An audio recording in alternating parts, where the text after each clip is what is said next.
Dark Shadows, number 68, BTR 92166, Air 92866. Take one.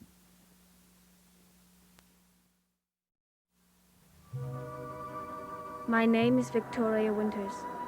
An unexplained death has added more mystery to Widow's Hill and Collinwood, the great gloomy house on its crest, and it affects everyone in Collinsport. There is always the one question: was it an accidental death?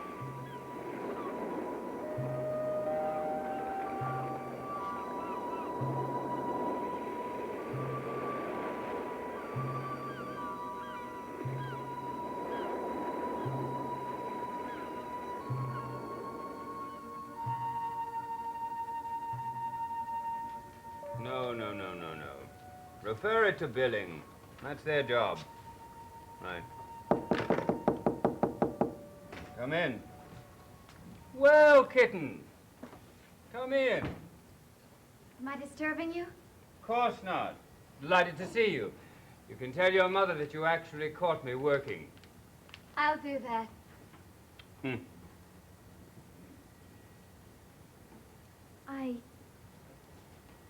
I came in town for a reason. Oh, you're not here just to spy on me, huh? No. I had to talk to Burke Devlin. Why? He was saying horrible things about you. I've sort of defended him. You and Mother was so bitter about him, and he was never anything but nice to me. I guess I was wrong about him. Burke is a very plausible liar. He's fooled people much more, experienced than you, my dear. I don't know about that. But I do know that you were right about Burke's wanting to harm you any way he could. You sound very serious. I am. Uncle Roger, he actually thinks you killed Bill Malloy.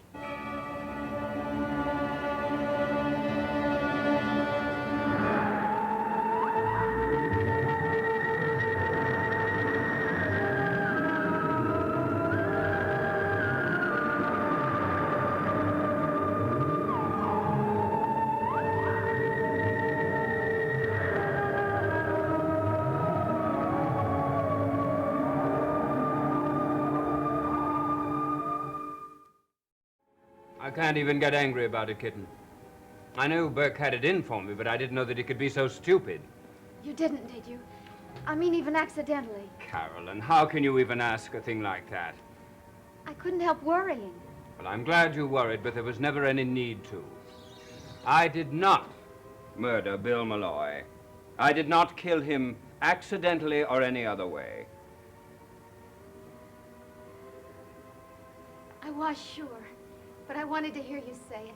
Well, I'd shout it from the housetops if I thought it would help. I suppose Mr. Devlin gave you all the gory details, how I managed to accomplish this feat when I was somewhere else at the same time. You were somewhere else. But of course, I was at home, and he knew it very well. Did he say how I did this? Did he have some valid reason for me committing this murder? He says it's because Mr. Malloy discovered something that proved you guilty of the accident Burke was sentenced for. I see. I'm not only a murderer, but a perjurer and a hit-and-run driver as well.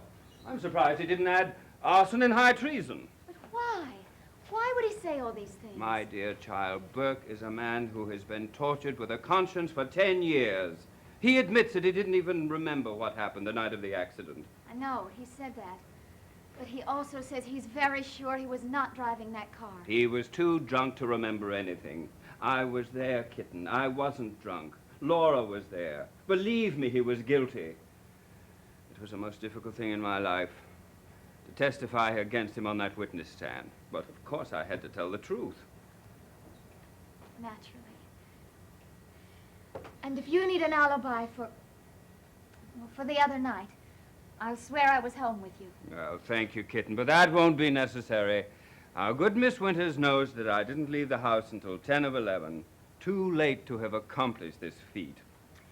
Well, in that case, you ought to be a little nicer to her. You've been giving her a rough time at Collinwood. Oh, in what way? You can be one of the most charming men in the world if you want to. Well, I'd never thought about it that. Maybe it would be a good idea to charm Miss Winters. It might even be fun. Now, I think I'll see if I can't have some fun. I'm gonna steal Joe away from the Collins factory long enough for lunch. Well, then I've set your mind at rest. You don't think old Uncle Roger is a murderer, do you? I think you're wonderful.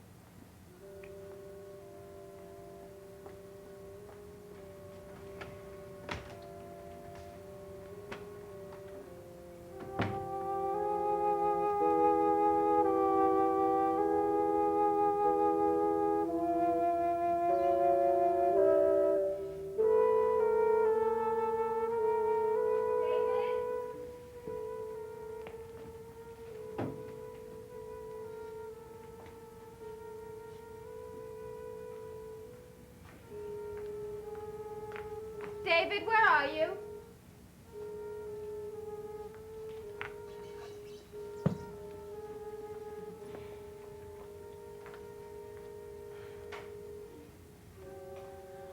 David, where are you? All right, David. Come out, wherever you are. If I really wanted to hide, you never would have found me. It's still lesson time. How about getting back to history? At school, we had recess. What did you do then? Played games. What sort of games? Stupid games. Was this when you were living in Augusta?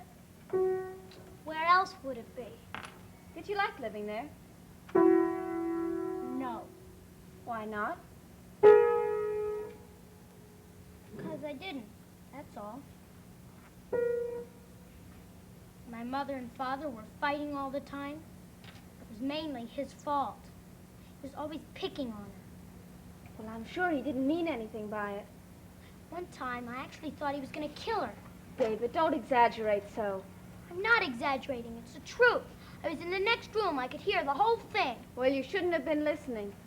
You couldn't help it. You could hear it a block away. It was breaking furniture and throwing things around. It's a wonder he didn't get arrested. Well, maybe it just sounded worse than it was. It couldn't have. What was it about?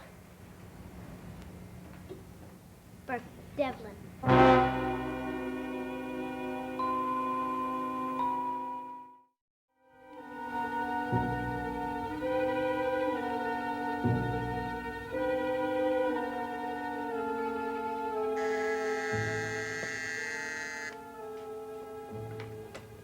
Yes?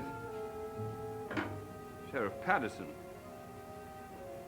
Oh, yes, of course. Send him in.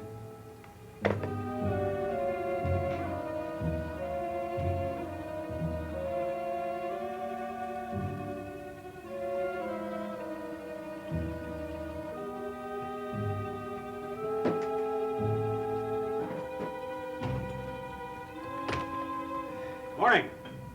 Good morning, George. Is this an official visit? Sort of. Well, sit down. Has Burke been shooting off his mouth some more? Burke? No. As a matter of fact, he's willing to forget the whole thing. What do you mean? Well, he won't prefer charges against Matthew. Against Matthew? What's Matthew done? You mean to say you haven't heard about the fracas at the Blue Whale? Nobody ever bothers to tell me anything. What happened? Well, Matthew picked a fight with Burke Devlin. Well, what was it all about? I was hoping you'd be able to give me the answer to that. Me? Well, this is the first I've heard about it. You have no idea why Matthew would want to pick a fight with Burke Devlin. He didn't like him, I guess. Roger, he and Burke are interested in just one thing, Bill Malloy's murder. Now, Burke has already gone so far as to suggest that you killed Malloy. So I've heard. This is the most ridiculous thing that I've heard him say since he's been out of prison. Well, I can't disregard it. And now I suppose he's accused me of hiring Matthew to stop these accusations. No, he didn't say that, not in so many words, but the thought did occur to me. Well, I'll tell you one thing, George.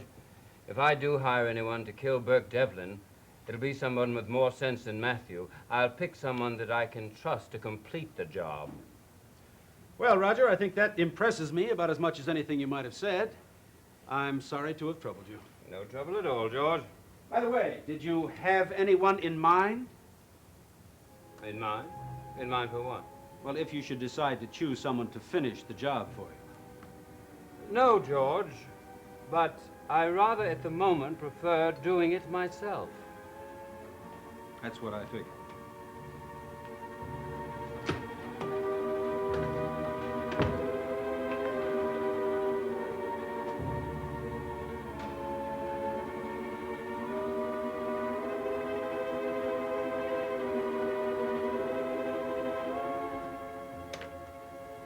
If anyone needs me urgently, I'll be at home. Bye. You must be mistaken. Why on earth would your mother and father be arguing about Burke Devlin? They weren't arguing, they were fighting. That was a long time ago. I was 6 years old. I'm old enough to remember. It's like it just happened. And the minute I met Burke, I remembered the whole thing. Well, anyway, I don't want you to repeat what you just told me to anyone else. It could make serious trouble for Burke, and you like him, don't you? I sure do. He's my only friend in the whole world. Do you like Burke? Yes, I do. Does he like you? Well, you'd have to ask him that. Right now, I don't think he thinks very much of me. Why? What did you say? I had to say something he didn't like, Why? because it was the truth. So you have to go and make trouble for Burke. Why couldn't you just keep quiet? Because it could have hurt your father. Who cares? You don't really mean that. I do too. You know what you've got? You've got a big mouth. David, don't be rude. I'm not being rude. It's the truth. David, I am sick and tired of your Don't nonsense. you touch me. I was wrong before. You are a stranger. Just all you are is a stranger trying to make trouble for me and Burke. That's not true. It is too. If Burke hadn't stuck up for me, I would have gotten in a lot of trouble. That's all you like to do is get me in trouble. I can help you if you'll let me. A lot of help you are. You try and blame me for trying to kill my father. Well, I didn't! I didn't! David! David, stop that!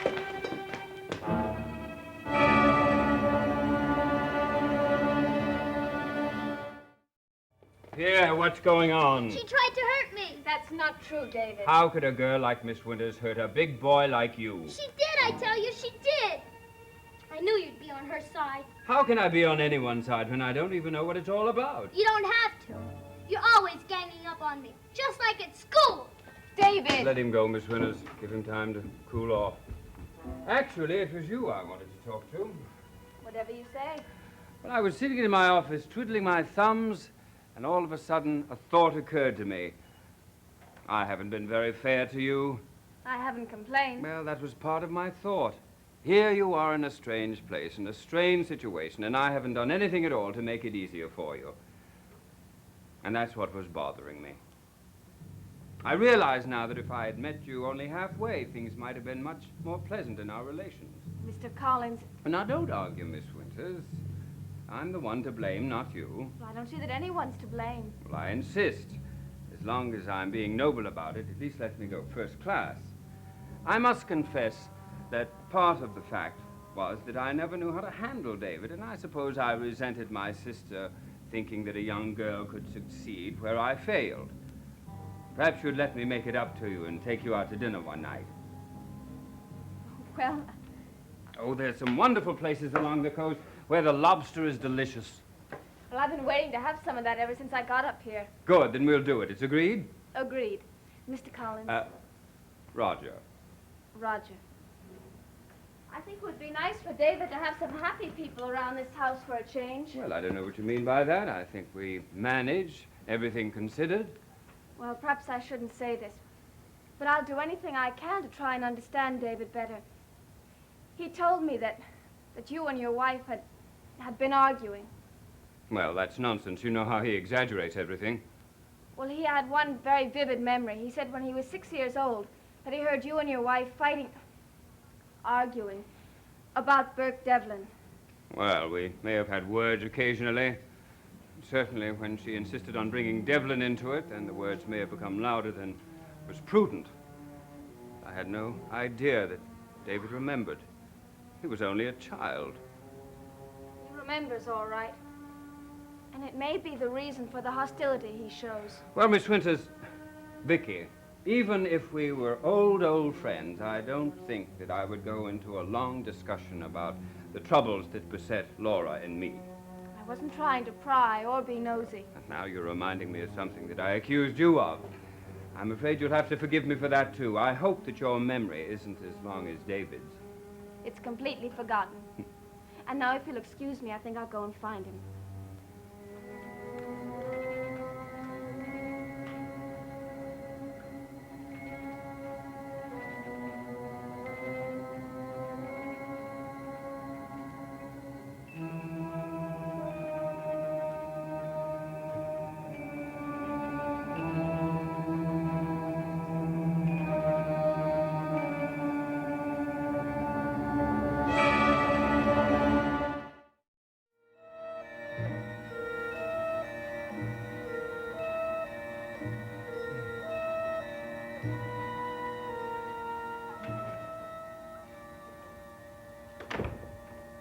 Oh, did you know Miss Winters was looking for you?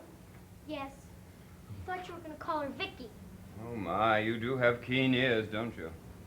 I thought you didn't like Miss Winters. There's an old cliche, David. You can catch more flies with sugar than with vinegar. What does that have to do with Miss Winters? Well, nothing, my boy. I was just being nice to her in hopes that in return she might be a little nicer to you. Why should you care? You never did before. Well, it was only because I had so much in my mind. I've treated you badly, and I hope I can make up for it. I didn't say those things about you and Mother. Of course you didn't. I didn't believe it for a minute. People are always blaming me for things I never did. Well, that's because you're small and can't fight back. Miss Winters is always making up stories about me. Well, I don't doubt it. People usually lie when they have inadequacies of their own. What's that supposed to mean? Well, if a person is at fault, he or she, as the case may be, will lie to cover that fault. That must be what Miss Winters does. Why don't you fire her? Oh, but Aunt Elizabeth likes her here. What if she did something Aunt Elizabeth didn't like? Well, I don't see how she could do that.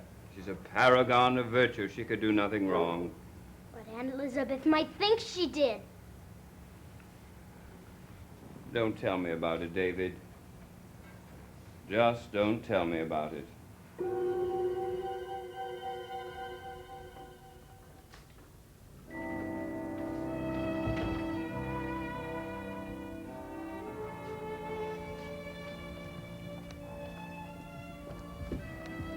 Hi. Well, you look like you just lost your last friend. Maybe I have. Oh, it can't be that bad. Can't it? First I quarreled with Burke Devlin. So I thought I'd let Joe Haskell cheer me up. That sounds like a good remedy. I wanted him to take me to lunch, but he wasn't at the cannery. He had to go on some stupid errand. Oh, you're not blaming him for that, are you? Well, he might have known I'd want to see him.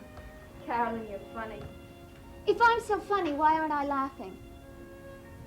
I'd just as soon never see Joe again. He's such a square. I thought you were going to marry him. You think I'm going to marry him. Mother thinks I'm going to marry him. He thinks I'm going to marry him. Everybody thinks so, except me. And most of the time you do, too. But this is not one of those times. Hello? Oh, hi, Joe. Oh, you just got back and got Carolyn's message. Well, I'll tell her. Oh, wait a minute, Joe. She just came in the door. Hold on. Yes, Joe, did you want something? Dinner? Well, yes, I'd love it. Yes, I do too. Girl has a right to change her mind, hasn't she? Speaking of that, I think I'll change my dress. I thought your date was for dinner. I think we'll have dinner in the middle of the day.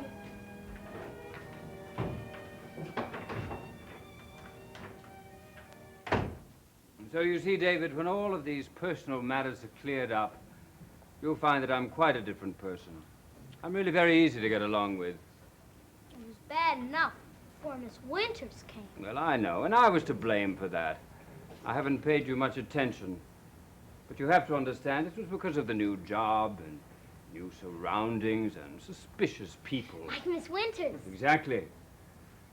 I know you don't care very much for me, David. And as I said, it was my fault, but if you had a choice, who would you rather be rid of? Me or Miss Winters? That's a difficult question to answer, isn't it? But just think it over. If you had your choice, who would it be? Me or Miss Winters?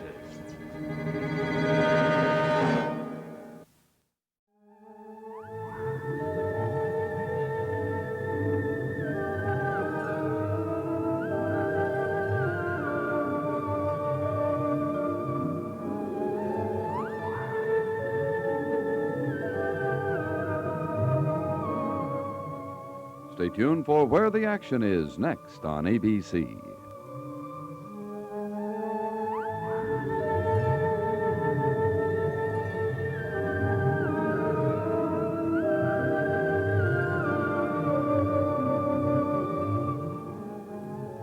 Dark Shadows is a Dan Curtis production.